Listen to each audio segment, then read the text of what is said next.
Education को बेहतर बनाने के लिए सरकार हमेशा कुछ नया, कुछ बेहतर प्रयास करती है। नई एजुकेशन पॉलिसी लाती है। नई शिक्षा नीति समय की मांग और जरूरत के हिसाब से देश की शिक्षा व्यवस्था को प्रभावी बनाए रखने के लिए लाई जाती है। वहीं अब भारतीय प्राचीन वैदिक गणित को हरियाणा के स्कूलों में पढ़ाए जाने को लेकर हरियाणा विद्यालय शिक्षा बोर्ड मंजूरी दे चुका है। बता दें कि हरियाणा शिक्षा बोर्ड के चेयरमैन डॉक्टर जगबीर सिंह ने मीडिया से बातचीत के दौरान कहा कि वैदिक गणित को स्कूलों में लागू करने के लिए राज्य सरकार ने शिक्षा बोर्ड को 18 लाख रुपए की अतिरिक्त ग्रांट दे दी है, ताकि वैदिक गणित की पुस्तकों को स्कूल में निःशुल्क लागू किया जा सके। इस मौके पर उन्होंने डीएलएड परीक्षाओं के परिणाम भी घोषित किए हैं। वहीं बोर्ड चेयरमैन ने किताब का अनावरण कर बताया कि हरियाणा के प्रत्येक खंड के 3 चुनिंदा स्कूलों में पहले चरण में वैदिक गणित की पढ़ाई शुरू कराई जाएगी। इसके लिए 46,000 वैदिक गणित की पुस्तकों को छपवाया जा चुका है। इस दौरान डॉक्टर राकेश भाटिया ने बताया कि इससे छात्रों को ज्यादा फॉर्मूला रटने की जरूरत नहीं पड़ेगी। गणित के सवालों को सरल तरीके से हल किया जा सकेगा। स्कूलों में 6ठी से 10वीं कक्षा तक ये किताबें लगवाई जाएंगी।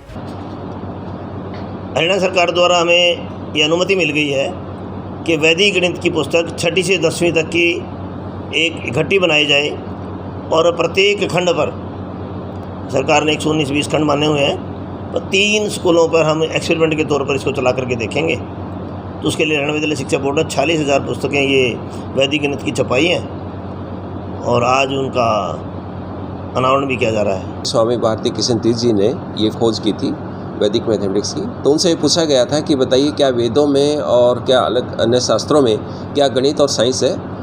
तो उन्होंने 1911 से 18 तक उन सूत्रों का जो है ध्यान से पढ़ा और देखा कि हाँ इसमें, फिर उसके बाद डिक्लेयर किया कि इसमें जो सूत्र लिखे हुए हैं वो साइंस और मैथमेटिक्स को हल करने में बहुत ही योगदान करते हैं। और उन्होंने 16 सूत्र और 13 उपसूत्र दिए, जिनकी सहायता से उन्होंने एक जो 1965 में किताब लिखी गई, तो उसमें ये ऐसा दर्शाया गया कि जो कैलकुलेशन है, चाहे वो मल्टीप्लिकेशन है, चाहे वो डिवीज़न है, चाहे वो भाग है, चाहे स्क्वायर है, स्क्वायर रूट है, क्यूब रूट है, तो जो हम पूरे एक पेज में जो बच्चे प्रश्न करते हैं वो प्रश्न केवल मात्र बच्चा एक सूत्र है विलोकनम, उसको देखते ही उसको हल कर लेते हैं। ये एक बहुत बड़ी खूबी है।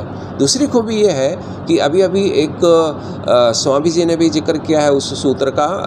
ट्रिग्नोमेट्री में लगभग 100 सूत्र एक ही सूत्र से ड्राइव कर सकते हैं। ये बच्चों के लिए एक बहुत बड़ी जो है योगदान होगा। अगर हम इसको लागू करते हैं तो बच्चों को याद करने में कोई प्रॉब्लम नहीं होगी और बच्चे अगर भूल जाते हैं तो उस सूत्र को खुद ड्राइव कर सकते हैं। बेरोजगारी का स्तर बढ़ता ही जा रहा है। बेहतर करियर के लिए शिक्षा बेहद जरूरी है।